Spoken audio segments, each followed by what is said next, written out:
In the Perspectrum podcast, we discuss controversial topics. Outside of this context, Michael and I are both working professionals. While doing the show, we are not acting as agents or representatives of our respective institutions, and none of the views that we express reflect the outlooks of our employers. So don't come to my office and throw toilet paper at me. And I don't have an office, but don't come to my cube.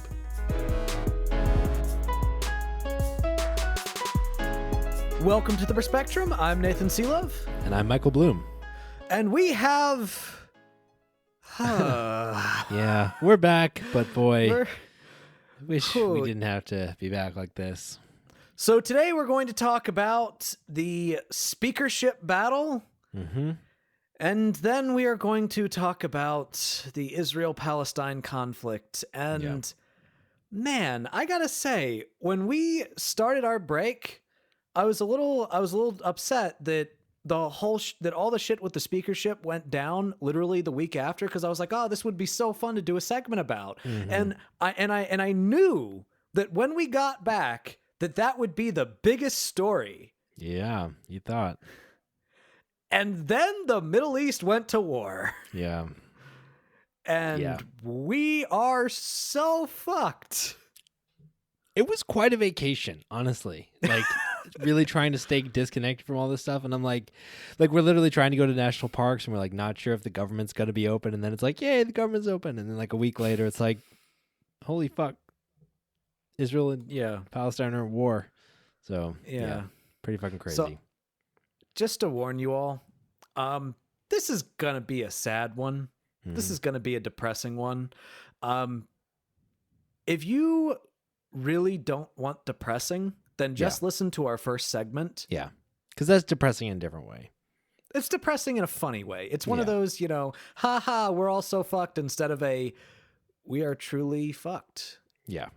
Let's go into it. So our least depressing segment for today deals with the complete and utter incompetence of those that are supposed to govern us, and whether or not the government will stay open, and thus affecting the lives of millions of workers all around the United States that depend on their own salary, whose salaries depend on the government staying open. Boy, you really know how to lighten the mood. So 2 weeks ago. How's Speaker Kevin McCarthy doing? Well, I don't know who you're talking about. I know a dude named Kevin McCarthy, but I don't know anybody named Speaker Kevin McCarthy. What? Did something happen? Yeah, so about 2 weeks ago, something happened for the first time in American history. The Speaker of the House of Representatives was fired via a vote to vacate the speakership. So, yeah. Which I will say, I'm actually kind of surprised that this is the first time that's ever happened. Me too. Yeah, I mean, we've had some pretty contentious times in American history. I think I think what marks this one is the infighting. Because typically you'll have contention between the parties, and even if they're like, even if they totally hate each other, if they're really like polarized, as long as you have cohesion on one side, and one side has a majority, which they have to have, like you're fine. You elect a speaker. But I feel like it's the infighting on the Republican side that's really making the difference this time. Yeah, absolutely. So what happened? Why did Kevin McCarthy get ousted by his own party? Yeah. What's going on here? Okay, so let's get into it. So as we already mentioned, Kevin McCarthy, the speaker, was ousted by members of his own party, plus all the Democrats. So basically, we have a really closely divided House, and it only takes a few people defecting to get a majority on any given issue. And so part of the reason Kevin McCarthy was ousted was kind of the result of groundwork that was laid right at the beginning of his speakership back in January. So in a way, like, I have been kind of expecting this. I think the nation has been kind of expecting that at some point McCarthy would be ousted as speaker. And part of the reason we thought that, and we've been thinking that, is, first of all, it took 15 votes to even get him the gavel as speaker. And in order to get the farthest right members of the Republicans in the House to support his bid for Speaker and then elect him with a simple majority, he had to give in a bunch of concessions. And so one of the concessions that Kevin McCarthy made is establishing a rule that any one member of the House can initiate a motion to vacate the speakership. And so all then it takes is enough people to vote to vacate to like remove him from that position. And so basically, because the House is so closely divided, all it takes is a few members of the hard right faction of the Republicans to join all the Democrats in order to remove Kevin McCarthy from his position. So they basically installed a dunking booth on the speaker's chair and gave everybody a button for it. Yeah, exactly. And so it was a bit of a poison pill kind of from the beginning. Yeah. And so ultimately, from that kind of desperate start, things have only gotten more and more desperate for McCarthy throughout his speakership. And basically his whole goal has been to keep his job and to stay in power. And as a result, he's basically been playing all sides and lying to everybody just to try to keep things afloat. And I mean, I don't know how many TV shows have that as the premise where it just doesn't work. It's farcical. Eventually the House of Cards, no pun intended, comes down. Here's the thing about leadership in Washington. You need to be one of two things. All right. You need to be either reasonable or ruthless. All right. And McCarthy is neither. All right. You got leaders like Mitch McConnell, who is quite possibly the most effective leader that the Republicans in the Senate have ever had. Now, he is an evil piece of shit. Yeah. And he represents everything that is wrong with Washington. Sure. But he is effective. He is absolutely effective. And he's effective because he's ruthless. All right. Which is why he has managed to stay where he is, despite the fact that he is not in Trump's good graces, because he just doesn't give a shit. Yeah. All right. And no one fucking crosses him. Yeah, no one crosses him. You know, he literally just goes out there and says, yeah, I know, I'm a corrupt piece of shit and everyone hates me. So what? What the fuck are you going to do about it? That's his whole thing. Not a direct quote. This is a dramatization for effect. Kevin McCarthy, on the other hand, is such a fucking, and I know Michael hates this word, but he is such a fucking cuck and such a fucking weak-willed, spineless invertebrate. But at the same time, he is not at all reasonable. He is not willing to reason with people he's not willing to reach across the aisle and potentially create some level of compromise. He is still just as much of a Republican hack as anybody else. Yeah. And what's funny is that Democrats probably would have been willing to do some type of negotiation with Kevin McCarthy to give him just a few votes to let him keep his job if he had been willing to work with them on a permanent funding bill to keep the government open. And he didn't do that. So Democrats were like, okay, fuck you. We're voting along with with vacating you. Yeah. And then he had the fucking nerve to come out there after he lost his speakership and say, well, this is because of the Democrats. Are you kidding me? Yeah. Are you kidding me, man? Who controls the House? Who controls the House? Oh, yeah, it's Republicans. Yeah, totally. And you, Kevin McCarthy, never tried to make a deal with Democrats to save your job. You weren't coming to the table. You were intentionally avoiding coming to the table. And so ultimately, to your point, it took 8 hard right Republicans to fire Kevin McCarthy. Currently, there's an interim speaker. Basically, all he can do is call for a vote for a new speaker. So that's kind of where we are right now. And so all of this was kicked off by negotiations over funding the government.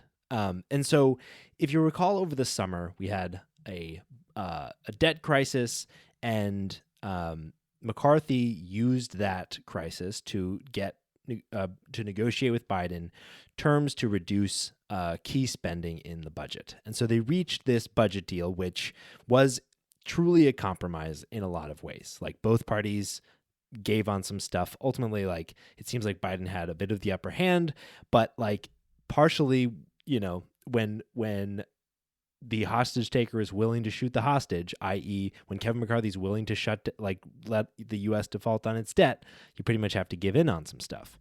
But then, because the hard right faction within the Republican House majority was not happy with that deal, when it came around to allocate additional government funding, which was a separate process to keep the government open just a few weeks ago, the hard right faction was putting pressure on McCarthy to renege on his deal with Biden and push for more spending cuts, so basically at this point, McCarthy has lied to everybody in the House, to the Democrats, Republicans, to the president, and basically has trust of nobody. And so at the last minute, at the end of September, McCarthy kind of finally caved and ended up supporting and allowing a bill to come to the floor, and that ultimately passed. There was a continuing resolution to fund the government through the 17th of November.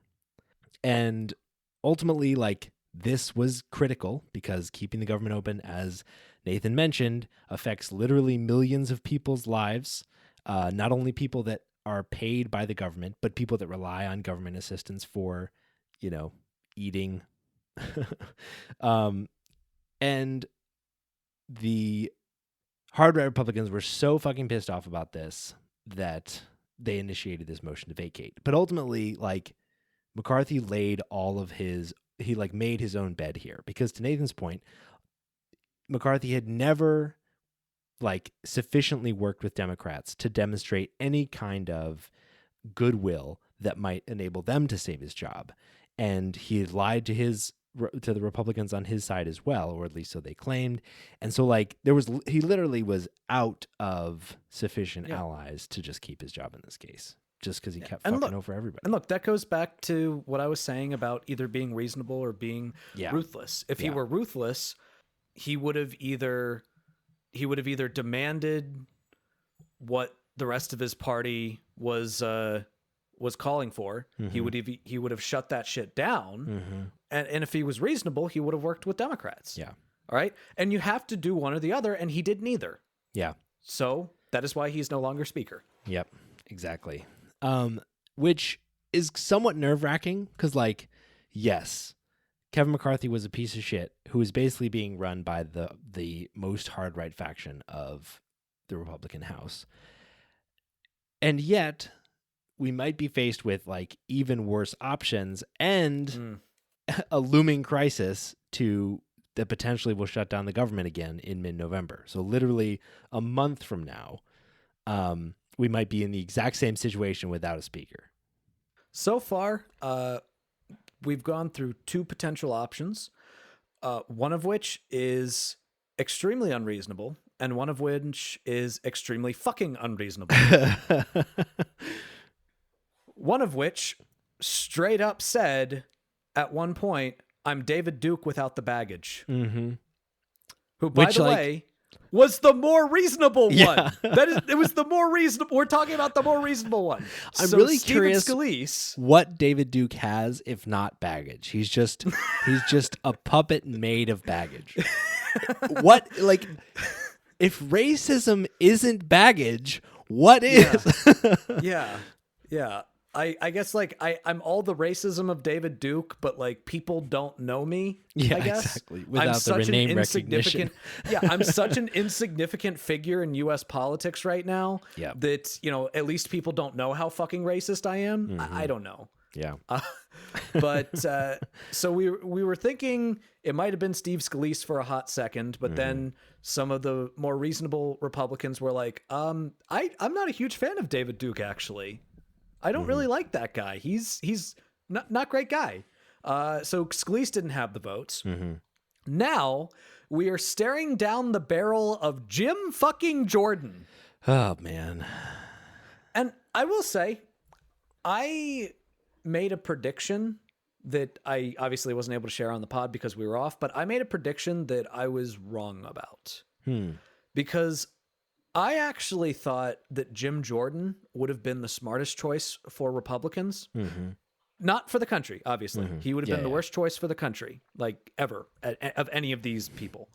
But what I was thinking was this is a guy that definitely does have MAGA credentials, Yeah. right?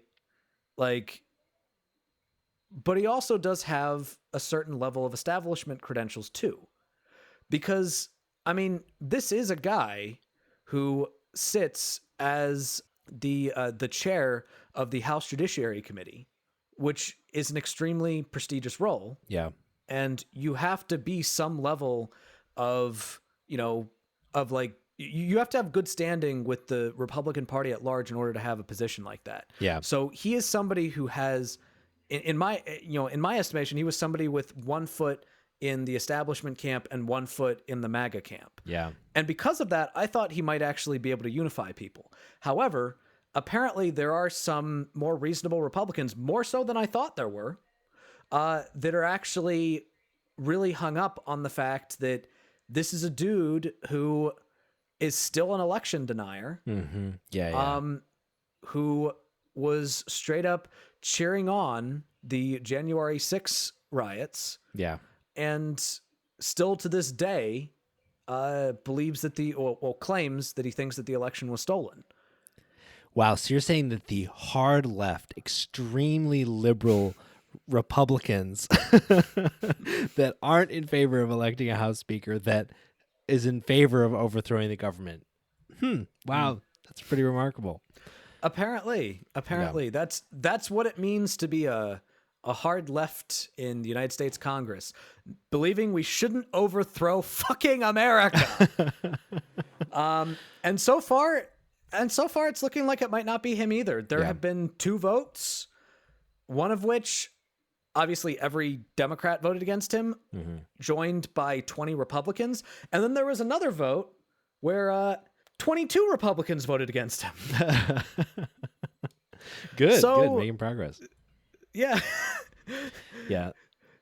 Stop. We're supposed to be going up. Yeah, I think that's like an interesting effect here. Like the power vacuum that's occurring right now just demonstrates that these 8 Republicans are really just, chaos agents. They're not interested in governing. They're just trying to get headlines and attention and, make sure that the House can't do anything. Which is what House Rules Chair Tom Cole said. He said, quote, "Nobody knows what's going to happen next, including all the people that voted to vacate. They have no earthly idea what. They have no plan. They have no alternatives at this point. It's just simply a vote for chaos." And so it's just not clear what the path is. Like one potential long shot is to actually take the temporary speaker who, again, all he can do is just call for a vote on a new speaker and attempt to expand his temporary powers, at least to try to avoid a government shutdown in November, which is actually an option that some moderate Democrats appear to potentially be supporting. Another big long shot is the potential for trying to establish some kind of coalition, bipartisan, like speakership, which is very intriguing to me, although it does not seem likely at all. Which would essentially be all the Democrats and, it only takes a few Republicans to defect to select a new speaker for the position that is kind of acceptable for both sides, and in a way kind of cobble together like a bipartisan person in the position. Although Democrats have, said that they would expect significant power sharing rules in writing that, in order to be able to support this idea. So the problem is like the Republicans in the House, at least my interpretation is, they're more likely to just allow the government to remain in a stalemate and not function than they would be Yeah. to join with Democrats to try to, get some kind of functional person in the position. I mean, part of this just comes down to what the MO of the Republican Party is, which the MO of the Republican Party is ineffective government. Yes. That's their whole thing. Yeah. It's All right? it's the proof of the thing that they always claim. Electing a Republican to run the government is like electing a vegan to run a burger place. Yeah, exactly. Like, they don't You're gonna value get shitty burgers. Yeah. Yeah, they don't value the government actually functioning. They don't want the government to function, because if the government actually functions, then that means that it might actually, help people in need. It might mean that the government might regulate the big businesses that are the donors for these Republicans' campaigns. They don't want that. All right? So they don't have any incentive. They don't have any real incentive to actually make this go through, to actually get a real speaker. Honestly, I have no idea how this is going to go. I agree. I have no idea how this is going to end. I am honestly wondering if this is just going to be the new norm until the next election. Yeah. Because I don't see them being able to cobble together votes for some. If it can't be Jordan, it can't be Scalise. I mean, maybe they can try to put in Patrick McHenry, who's the current interim, with maybe a few Democratic votes. Yeah, if maybe they do some concessions, maybe that can happen. But like, I don't know how this is going to end. I have no predictions at all. Yeah, same.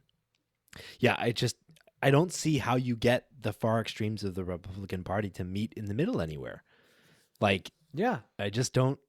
It just doesn't add up. Except for one potential option, Nathan. And this is the scariest one of them all. Oh, I know what you're about to say. Trump. Yeah. So Trump was on Fox News and said, quote, "I have been asked to speak as a unifier because I have so many friends in Congress. If they don't get the vote, they have asked me if I would consider taking the speakership until they get somebody long term, because I'm running for president.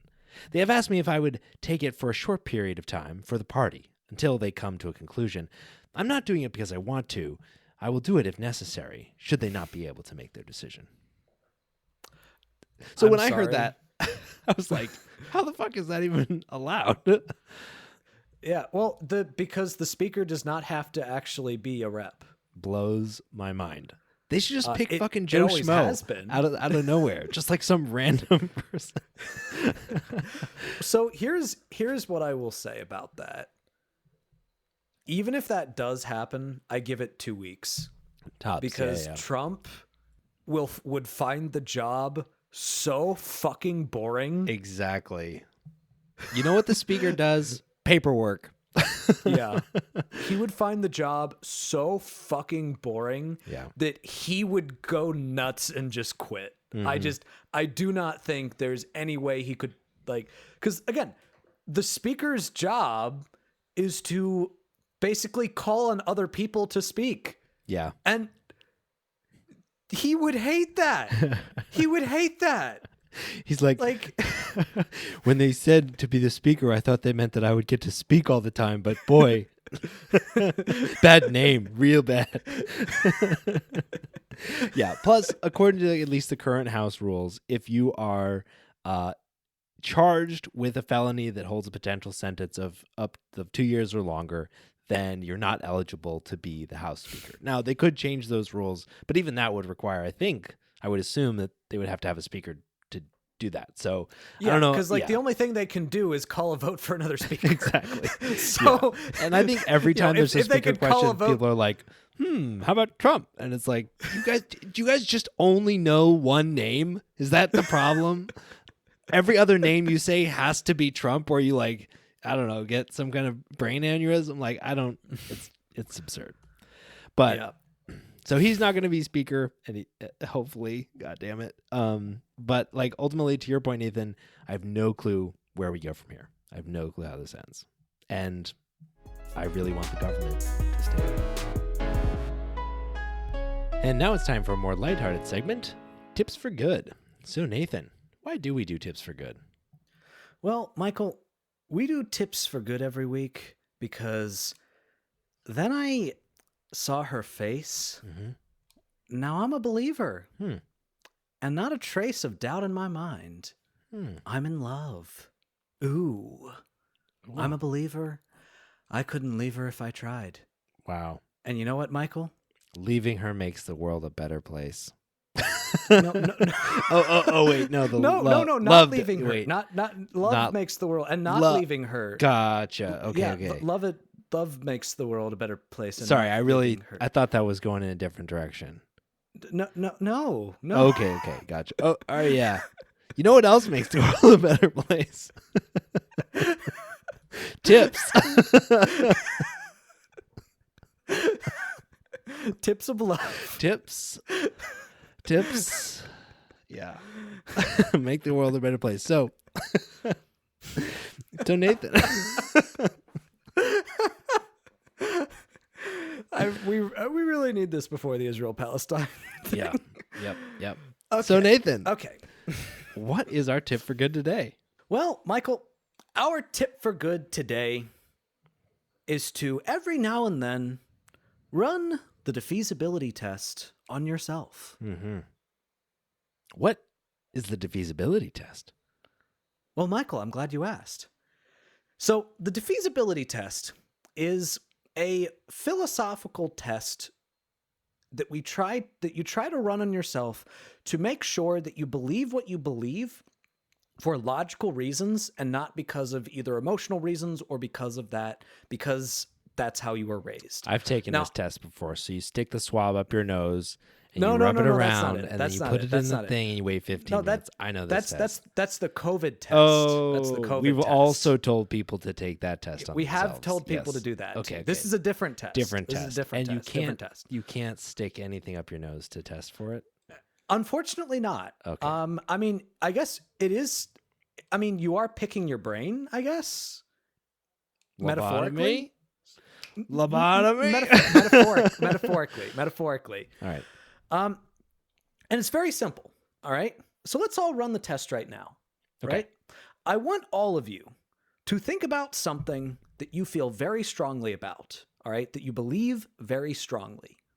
All right. Something that you would defend if someone were to attack it or try to argue the opposite, like something that you're very passionate about. Okay. I want you to think about it.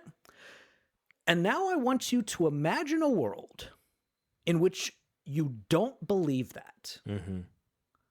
What would have to be different in that world for you to believe something else? What evidence would have to be presented to you in order for you to change your mind? And if your answer is nothing, that's not good. Yeah. Because that means that you have not come to your conclusion through logical means or through an actual reason. There's not a core reason you believe what you believe. Because if there was a core reason that you believe what you believe and you took that core reason away, you wouldn't believe it anymore. Yeah. Right? And the thing is, if you don't have a core reason that you believe what you believe, then you can't expect anybody else to believe it either. You can't be upset if someone else does not believe what you believe either because you don't have a core reason for believing it. So think very carefully. What would have to be different? What information would have to be presented to you in order for you to change your mind? And the thing is, it could even be something that is somewhat silly, but still reason-based. So let me give you an example. I feel very passionate about disability rights, right? I strongly believe in creating an equitable world for people with disabilities. Now, if you were to ask me, what would my defeasibility test on that be? What would have to be different? I would say, well, if you could prove to me, without a shadow of a doubt, that every single person with a disability was secretly evil and wanted to go around murdering people, then I'd change my mind. And I'd say, you know what? Maybe this whole disability rights thing is not what we should be doing. Now, that might seem like an extreme example, but it does get at the core of why I believe what I believe. The reason why I believe what I believe about disability rights is not just because I do have a disability, but it's also because I do believe that whether or not a person has a disability is in no way reflective on their moral character. Yeah. And because of that, people with disabilities do not deserve to be treated less equitable or less equal than non-disabled people. Mm-hmm. All right? That is the core of why I believe what I believe. Yeah. Yeah. Really interesting. Which is good. I mean, it's not only a good test for determining whether your beliefs are fact-based, it's actually a good exploratory exercise as well to explore the, rationale and underpinnings of the things that you think and believe, and the things that, you should be looking for if you're looking for disconfirming evidence of your beliefs. Really interesting. Absolutely. Yeah. And also, this is a good test that you can run on other people if you're going to have an argument with them. Like before you even have an argument with someone, ask them, hey, so out of curiosity, what would it take to change your mind? What evidence would have to be true in order for you to change your mind about this? And if they come out and tell you nothing would change my mind, then don't argue with them. Yeah. Because they just told you, I am not intellectually honest. I am not interested in actually having a conversation. I am interested in spouting something that I don't have a core reason for believing. And that's Tips for Good. So for our next segment, we are wading into a pretty contentious topic. And it's one that, I think Nathan and I are both nervous to tackle because it's challenging to get right. And there's probably no great answer regardless of how effectively you think through it. But I think it's core to the functioning and the purpose of our show that we talk to you guys about this and to try to unpack it a little bit. So specifically, we're talking about the current war as it has been described, even by the parties involved, between Israel and Hamas in Palestine. Yeah. And there are probably going to be some emotions in this segment because this is an emotional segment. This is an emotional thing that's happening. And one of the things that I've been really disappointed about is that there have been a lot of people whose political opinion I respect, whose solution to this has just been to not talk about it. Mm-hmm. And the reason why they're not talking about it is because this is a controversial issue. This is a contentious issue. And this is an issue in which no matter what you say, even if you say what should be the most obvious thing in the world, there's going to be a large number of people that are going to get on to descend upon you. Yeah. But the thing is, that should not fucking matter because political commentators have a responsibility to use their platforms to talk about potentially controversial issues, talk about potentially contentious issues, because your viewers do deserve to know what is going on. Now, you do want to make sure that you are presenting the facts before giving commentary, and that's what we're going to try our best to do. You do want to make sure that you are not letting your emotions get in the way of potential facts, which there is actually a story in this in which for a little bit I kind of jumped the gun in believing something before looking at it a little bit more and realizing that the answer was anything but verified. Yeah. Which we'll get to. Yeah. But just understand we are doing this because I know that we don't have a huge following, but we do have a consistent following. And you all deserve to know what is going on, and you all deserve to know where we stand on this. Yeah.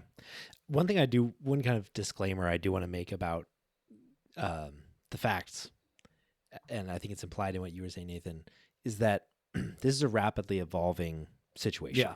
And not only is what is happening on the ground evolving, but our understanding of it is changing really rapidly.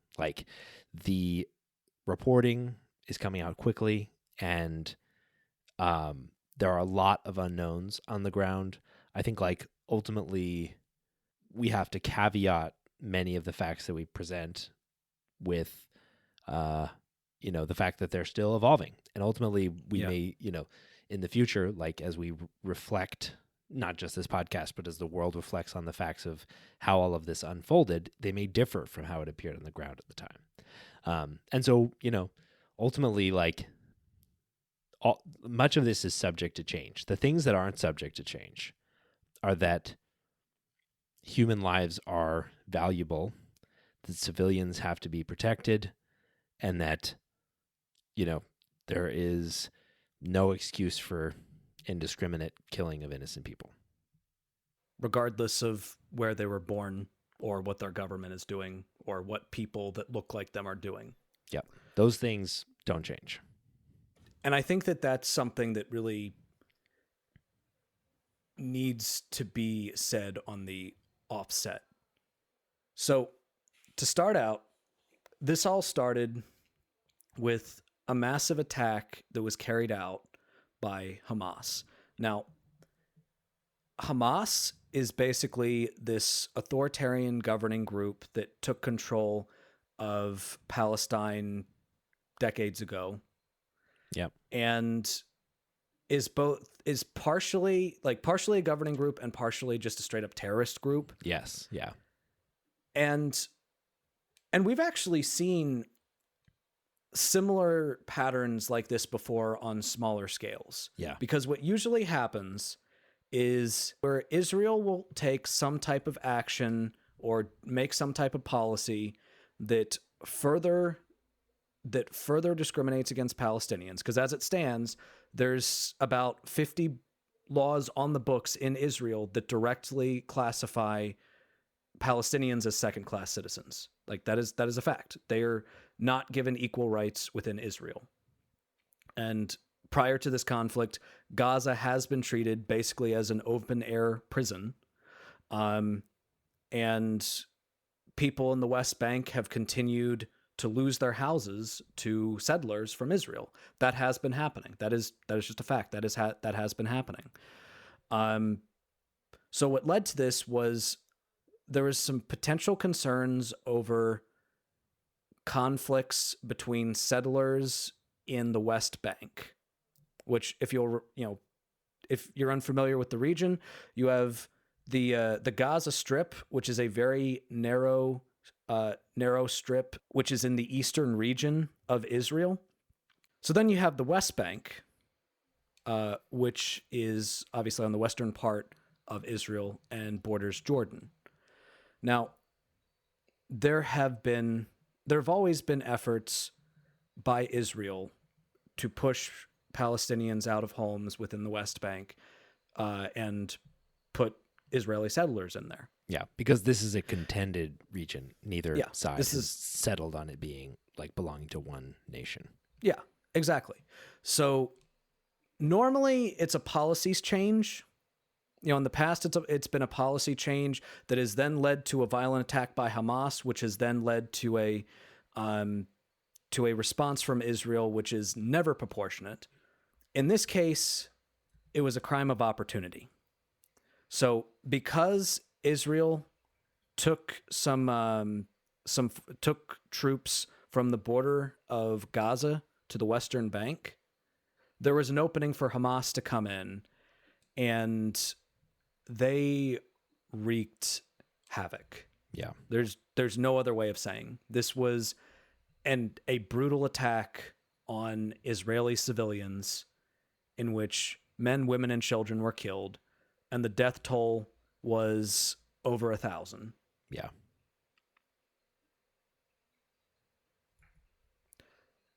And that is unequivocally immoral, disgusting, and unjustifiable. Yeah. Regardless of the ways in which Palestinians are treated by the Israeli government, and there are very, very legitimate criticisms that we have talked about on the pod, collective punishment by targeting civilians is never justified Yeah. ever. And Yeah. I don't give a shit what that government did. Direct targeting on civilians is never justified. Collective punishment on civilians is never justified. Yeah. So anybody on the Palestinian side, and I have seen some activists make this argument who try to say, you know, this is just them taking back their land from Jewish settlers. Or this is, you know, I saw one person basically say, "Oh, so your sympathy with Palestine ends when they start being violent? What did you think we meant by desettlement? Not fucking this." Yeah. Exactly. All right? Yeah. Not this. Not the indiscriminate targeting of women and children. Mm-hmm. Like, are those children really guilty of that? Exactly. Are they? Yeah. Like, are all Jewish civilians in Israel guilty of that? No, they are not. These are the actions of the government. And this is something that we've said on this pod before. All right? You do have to separate criticisms of a people from criticisms of the government that governs those people. You have to separate that out. Yeah. Yeah, the attack from Hamas was absolutely brutal. An estimated 1,400 people killed, 3,400 people injured in Israel, launching over 2,000 rockets at South and Central Israel. Like Hamas militants, like charging in on motorcycles, on paragliders, boats. Like this was a large-scale, multi-thousand militant assault on this region of Israel, including attacking Jewish settlers, killing, like, slaughtering small towns and kibbutzes, like attacking a music festival that was in the desert and killing hundreds of people, as well as specifically their intent was to not only kill as many people as possible, which we now know from documents and plans found on the bodies of Hamas militants that died in the area, but they also intended to gain leverage over Israel by kidnapping and taking hostages, which are estimated to be about 200 to 250 hostages that were taken by Hamas and then they think that are being held in Gaza. Yeah. And like this was like this attack was, we now know, like clearly intended to terrorize the people of Israel. This attack is replete with war crimes by a terrorist organization. Their goal was to quote, like this is quoting from planning documents found on Hamas soldiers' bodies, to quote, kill as many people as possible and to seize hostages as well as surrounding schools in order to kill and kidnap Israeli children. Unforgivable. Absolutely unforgivable. Unforgivable, unjustifiable. I don't care what the government of those civilians did. Unjustifiable. Yeah. And Senator, like one thing that I think puts this in perspective, Senator Jamie Raskin of Maryland released a statement calling this, quote, the most murderous assault on Jewish civilians since the Holocaust. And to put it in perspective, this is the equivalent relative to the population of Israel, like, you know, on a proportionate, you know, this is proportionally equivalent to a dozen 9/11 attacks. Yeah. And I think it's also important to note that one of the things that does make conversations about the Israel-Palestine conflict difficult is almost always when there's a flare-up of conflicts between Israel and Palestine, we see a sharp increase of hate crimes against Jewish people and hate crimes against Muslim people all around the world. Yeah. And those should be condemned. Of course. A Jewish person in Australia has nothing to do with the Israeli government. Mm-hmm. All right. Which is why it is also disgusting that in Australia, there were protests from people who were chanting, "Fuck the Jews" and "Gas the Jesus. Jews." Holy fucking shit. And that should also be unequivocally condemned. Yeah, absolutely. But what should also be unequivocally condemned is the deliberate targeting of civilians in response to this attack by the Israeli government. Yeah. To be clear, it is apparent that that the effect on civilians is deliberate. It's hard to imagine that it's otherwise because they admitted it. So an Israeli army spokesman, Daniel Hagri, openly admitted that the purpose of the heavy bombardment is, quote, on damage, not accuracy. And on October 11th, so almost about a week ago, since we recorded this, the Israel army boasted that 6,000 bombs weighing a combined 4,000 tons had been dropped on Gaza. They boasted about it. They bragged about it after the army spokesman said that the focus is on damage and not accuracy. Which that language sounds a hell of a lot like the language that Hamas used to justify the initial attack. Yeah. Especially damage and not accuracy. And damage and not accuracy. It's not like they're bombing, a rural area. It's not like they're bombing the middle of Montana, where damage but not accuracy can take out fences and not people. Like, the Gaza Strip is one of the most densely populated places on Earth. Yeah. 2.2 million people squeezed into 140 square miles. It's like the size of like Philadelphia with 2.2 million people in it. It's if you drop a bomb inaccurately there, you kill civilians. There's no way around it. Yeah. Like, Gaza's smaller than Rhode Island. Yeah. The Gaza Strip is smaller than Rhode Island. And also, to put into perspective the number of bombs, which again, that is an old number. That is a number from a week ago. Mm-hmm. All right, that 6,000 number, that is a number from a week ago. To put that into perspective, that is equivalent or nearly equivalent to the amount of bombs dropped in Afghanistan by NATO in 1 year. Yeah. Jeez. So in response, we saw a quick mobilization by Israeli forces. Again, like, this was an incredible intelligence failure on not anticipating, not preventing this attack. And their military quickly mobilized after the attack had subsided. And Benjamin Netanyahu, the prime minister, declared that, quote, Israel is at war. And they have launched, fighter jets, like bombing 130 targets. And I think this was a week ago as well, in the Gaza Strip. And the defense minister ordered a complete siege of Gaza, cutting off electricity, blocking fuel, food from entering the area, which is, like, we'll talk through a bit of the humanitarian implications here, but, Gaza is already one of the most heavily blockaded places on Earth with, I think nearly 80% of the population lacking clean drinking water on a good day. And so the Israeli military has also mobilized about 300,000 reserves. And to Nathan's point, in the first week, dropped 6,000 bombs on the area. And there are 2.2 million people that live in Gaza. Yeah.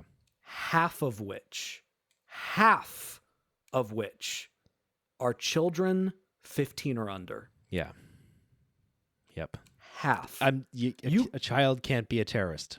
You cannot tell me that is justified. You cannot tell me that it is okay to indiscriminately bomb children. Yeah. You cannot tell me that. You cannot make that argument. All right? That's like, that is such a heinous belief. And the fact that the position in American politics is not, don't bomb civilians, The fact that that's not the duh position, the fact that trying to call for a ceasefire so that civilians are no longer being bombed, the fact that that is not a duh position just speaks to the fundamental failing moral fiber of our government. The fact that it is considered controversial, the fact that only the most progressive members of the House called for a ceasefire, tried to bring a resolution to call for a ceasefire, the fact that only 13 members of Congress issued a 2-page resolution to urge the Biden administration to immediately call for and facilitate de-escalation and a ceasefire to urgently end the violence, as well as the need to, quote, prominently send and facilitate the entry of humanitarian assistance into Gaza. And they were being dragged through the mud for that. They were being criticized for that. Yeah. When 6,000 bombs, which at this point, it's definitely been more. At this point, that was a week ago. Yeah. All right. Yeah. I mean, the latest casualty numbers at this point that I've seen have been more than 2,300 Palestinians, and that's as of yesterday, which there's sure to have been more today. All right. Yeah. And to be clear, like, Israel has a right and an obligation to its people to defend 100%. itself. 100%. And to go after Hamas, like, take it out root and stem, and, like, you know, destroy this terrorist organization. But it just cannot come at the cost of the collateral damage of the people of Gaza. Yeah. No matter how difficult that is. Those two, like, those are both moral requirements. Yeah. Yeah. Yeah. And that should not be a controversial thing to say. yeah. And Israel has attempted to warn the people of Palestine, of northern Gaza, to move to like a safer territory in Gaza. So they've warned about 1 million Palestinians to flee to the south of Gaza to avoid the most significant likely ground invasion into the northern part of the Strip. The problem here, unfortunately, is that, well, there's a bunch of problems. One is that while hundreds of thousands of people have fled, this is already worsening their incredibly difficult circumstances, right? They don't have the food or the fuel or the water or the means to flee and provide for their families and their children at the same time. And so, like, these are, you know, refugees. And at the same time, moving millions of people puts like a strain on the whole region, and they're fleeing south to a place called Khan Yunis, whose population has already gone from 400,000 to more than 1 million, so more than doubling the population in the last 2 weeks. But at the same time, the south is not significantly safer. Like, the South Gaza area is still getting struck with bombs, and women and children are still being killed as they flee to the south in an attempt to evacuate and follow the guidance of the Israeli government. So literally, like, just on Monday night, more than 100 people were killed after this, you know, southern safe haven in Gaza was struck. And there's just no further southern place to go. It borders on Egypt, and the border with Egypt, the crossing point, is closed to the refugees from Gaza. So there is just, like, this attempt to save the people of Gaza by getting them to flee rings hollow. Yeah. Well, they even said it themselves that they don't care about accuracy. They care about damage. Mm-hmm. All right. Hell, they're hitting refugee camps. The Jablia refugee camp, which I probably said that wrong, I apologize, which has a population of 35,000, has been bombed several times, 2 of which are now known as the Trinus and Sika massacres, where like dozens of people who are in refugee camps, which are supposed to be safe havens, have been bombed. I mean, schools are being bombed. Houses are being bombed. Families are being being completely taken out.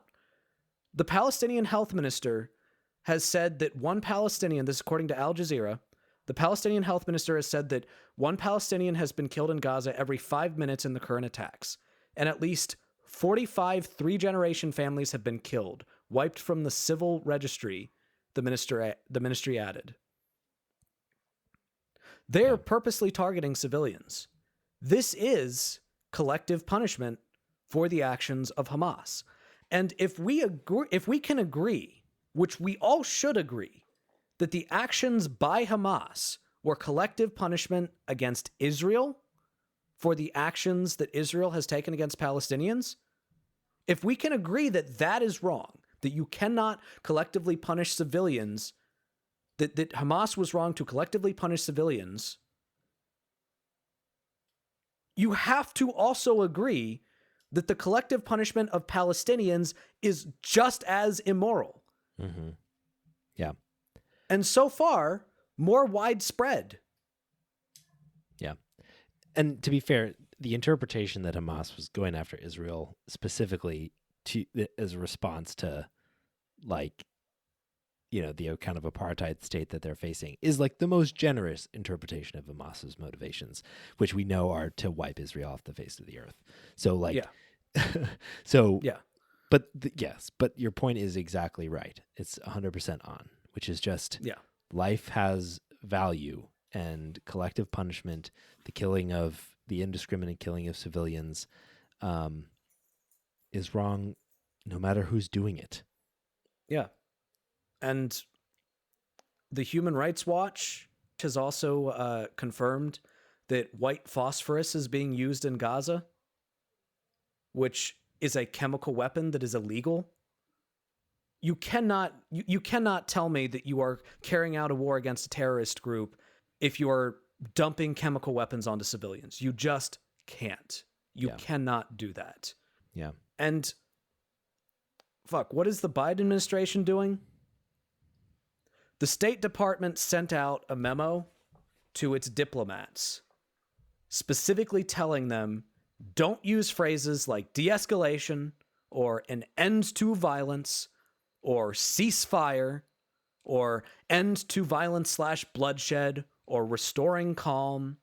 The Biden administration is directly telling its diplomats not to try to de-escalate, not to try to push for a ceasefire, not to try to push for an end to the violence.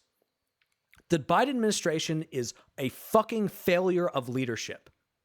The easiest thing anybody should ever be able to do is to say that the deliberate attack of civilians is wrong, and we will not support that. And only 13 members of the House of Representatives are saying that. Only 13 members of the House of Representatives. And the saddest part is, this really does show you how little that we have learned from 9/11. I want to talk about one response to the calls for ceasefire, the resolution for the ceasefire that I think is really telling. All right. So this is from Jake Alchenkloss. I think that I have no idea how you say that name. I do apologize. Who is a Democratic representative from Massachusetts. On Twitter, he wrote, quote, "Calls for de-escalation, even if well-meaning, are premature. Israel needs the military latitude to reestablish deterrence and root out the nodes of terrorism. Israel did not ask America to de-escalate on September 12th, 2001. And you know what? Israel fucking should have. Yeah. The whole world fucking should have. Mm-hmm. You're really using that as an example for not de-escalating? Because you know what 9/11 led to? 9/11 led to 2 wars. One of which was a country that had nothing to do with it whatsoever. One of which was against a country that hid the people that did it. 2 wars that lasted decades, that destroyed the American economy, that cost thousands of American lives and hundreds of thousands of civilian lives. And you're using that as an example of what you're using that as your example? Yeah. Seriously? We've learned nothing about 9/11. All right? Look, after 9/11 happened, Osama bin Laden needed to be hunted down and killed. You will never hear me say say otherwise. All right? He should have been hunted down and he should have been killed. Absolutely.